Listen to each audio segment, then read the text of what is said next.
तो कसा फन काढतोय, तो कसा अंगावर येण्याचा प्रयत्न करतोय. चिडला, दिवसला गेला तर साप चिडतोय. बघा कसा येतोय फाक फाक करून अंगावर. मित्रांनो, साप आलेला आहे, पाहुणेच आहेत.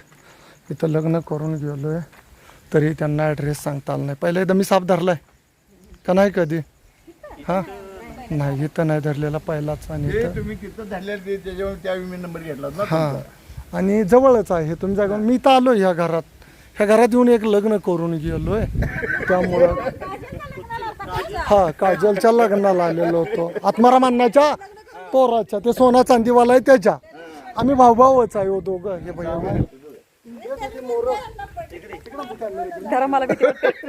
मित्रांनो, जो की न्यूरोटॉक्सिक विषयाने नाग नावाने ओळखला जातो. मी प्रत्येक व्हिडिओमध्ये तुम्हाला सांगितलेलं आहे की गुलालाचा आणि सापाचा काही एक संबंध राहत नाही. अडकळ झाली तर साप येतात मानवी वस्तीत.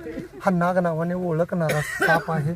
कसा बसलाय बघा. हिने कार्यक्रम केला या, म्हणजे की बेडगं घेतलंय हा, आणि उकरणं किंवा मारण्याचा प्रयत्न केला असता, फन काढला असता आणि चावला असता. आणि तो नाग आहे, आलं लक्षात. आणि एवढ्या जवळ कधीही सापाच्या जायचं नाही. सर्प मित्राला बोलवायचं. आणि जरी तुम्ही चुकून साप मारताना तुमचा व्हिडिओ गावला तर 7 वर्ष सजा आहे. तुम्हाला आतच टाकतात, नो प्रॉब्लेम. हां, 7 वर्ष सजा आहे. जामीन पण होत नाही. मर्डर केसला जामीन होतोय, पण ही फॉरेस्ट शेड्यूल 1ची केस येते, त्यात होत नाही. मारायचं नाही कधीही साप, कोणताही साप. न्यूरोटॉक्सिक विषयाने जो परिपूर्ण नाग आहे, जो साप चावला तर माणसाचा उपचार नाही झालं तर मृत्यू आढळला. आणि तुम्ही 4 दिवस माझ्या व्हिडिओला पाहताय की माझ्या स्टिक नाही. एका शेतकऱ्यानं दगड उचललाय मोठाच्या मोठा, माझ्या स्टिकवर घातलेला आहे. त्यामुळे हातामध्ये स्टिक नाही आहे. आणि हा नाग नावाने ओळखणारा जो साप आहे तो तुम्हाला मी दाखवतो.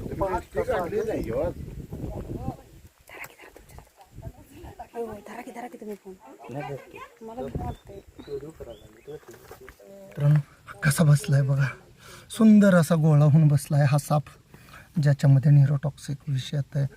किती सुंदर साप आहे बघा हा. याला उंदीर किंवा बेडूक खाण्याचं काम आहे. आणि तो कसा आहे बघा, बसलेला आहे, फन काढतोय. डिवचल्यास त्याला धोका वाटला तर तो फन काढणार. ज्यावेळी त्याला धोका वाटेल, काळं काय पुढं येईल, त्यावेळी गारुड्याने याचे गैरसमज केलेले आहेत. फंकारनं जाणीवपूर्वक चावत नाही बघा. त्याचा गुस्सा आलेला आहे त्याला.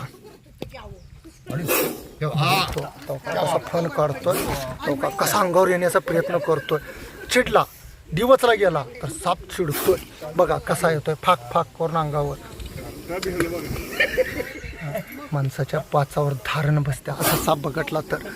बघा तुम्ही कसा आहे तो नाग, ज्याच्यामध्ये न्यूरोटॉक्सिक विषय आहे. धोका वाटला तरच हा फन काढतोय. महाराष्ट्रात अखंड गारुडी समाज होता, त्यांनी एक हे केलेलं आहे की साप पुंगीवर डोलतोय. मित्रांनो, हा पुंगीवर डोलत नाही, तोही भेटतोय त्याच्या जीवाला.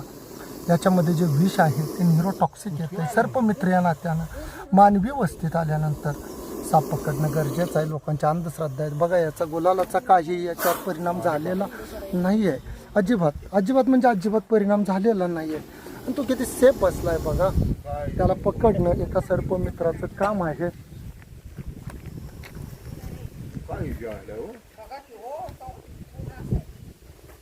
त्यांच्याकडे लक्ष पण द्यायचं.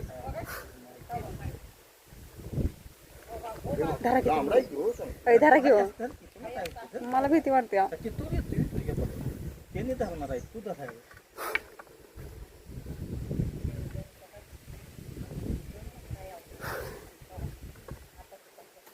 मित्रांनो, ज्याच्यामध्ये न्यूरोटॉक्सिक विष आहे असा साप मानवी वस्तीत आल्यामुळं एकमेव रेस्क्यू केलेला आहे. हा जो साप आहे तो सगळे आता साप बाहेर पडायला चालू.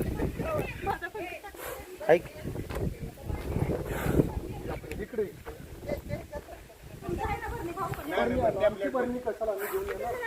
कसले दीप पटाक दिशी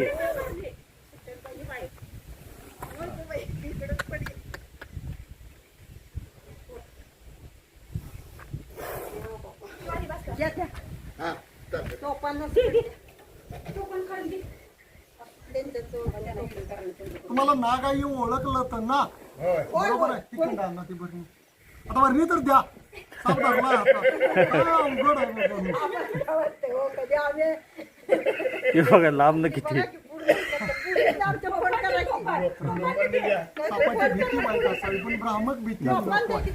जी भीती ना बाबा बरणीत घातल्यावर दे भ्या नको.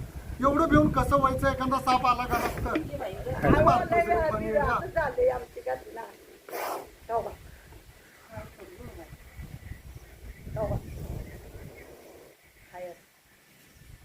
तेव्हा तो मागे सरतोय भीतीनं कळलं.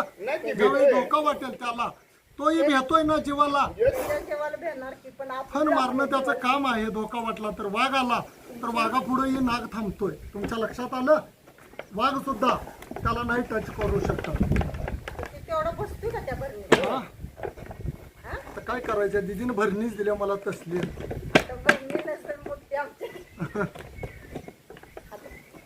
आणि तिथं गुलाल त्या टाकला ना तुम्ही तिथं उतरायचा पण प्रयत्न केला पण तो फण काढल्यावर तुम्ही भिला. मी नाही ती बिघडवून दिली, नाग आहे बिघडली. काय नाव घर मालकांचं ना भीमराव भीमराव कृष्णा पाटील जागवण गाव येते. त्यांचं अभिनंदन. त्यांनी त्याला गुलाल टाकला सगळे प्रयत्न केले पण तो काय गेला नाही. सर्प मित्राला शेवटी बोलवून त्याला वाचवावा लागला. सर्वांचं भीतीचं काळजाचं पाणी होणार कारण तो विषारी नाग आहे ज्याच्यामध्ये न्यूरोटॉक्सिक विष आहे आणि मानवी वस्तीत आला. सर्प मित्र या नात्यानं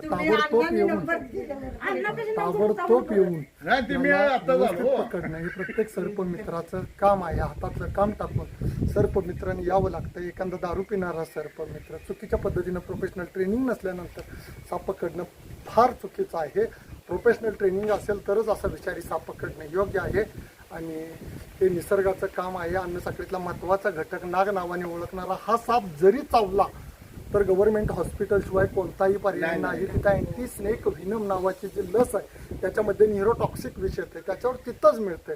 खाजगी दवाखान्यात जाणं किंवा गावातल्या डॉक्टरपाशी जाणं हे फार चुकीचं आहे. साप चावला असेल जून महिना चालू झालेला आहे. पावसाचं प्रमाण वाढतंय. आता सापांचं बाहेर पडण्याचं प्रमाण वाढतंय. निसर्गाचा हा बदल आहे. जून महिन्यामध्ये जादा साप बाहेर पडतात भक्ष्यासाठी आणि जिथं मानवी वस्ती आहे तिथं बायका खरकट टाकतात भांडीतून. ते खायला बेडूक येतात आणि बेडूक खायला साप येतो. सापाचा माणसाचा काहीही मित्रांनो प्रश्न नाही आहे.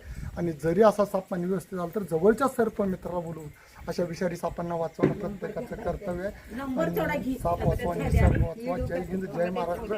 आणि कुणाला माझा नंबर पाहिजे असेल तर 94 21 25 81 81 हा माझा मोबाईल नंबर आहे मित्रांनो. मानवी वस्तीत साप आला कुणाला स्नेक बाईट झाली तर समाजकार्य असल्यामुळं जरी काय अडचण आली तर या नंबरवर फोन करा. कोणीही सापाला मारू नका. साप वाचवा निसर्ग वाचवा. जय हिंद जय महाराष्ट्र. होल पाडायला काहीतरी द्या क्लिअर करा. आपलं काय निमित्त धरायचं नाही.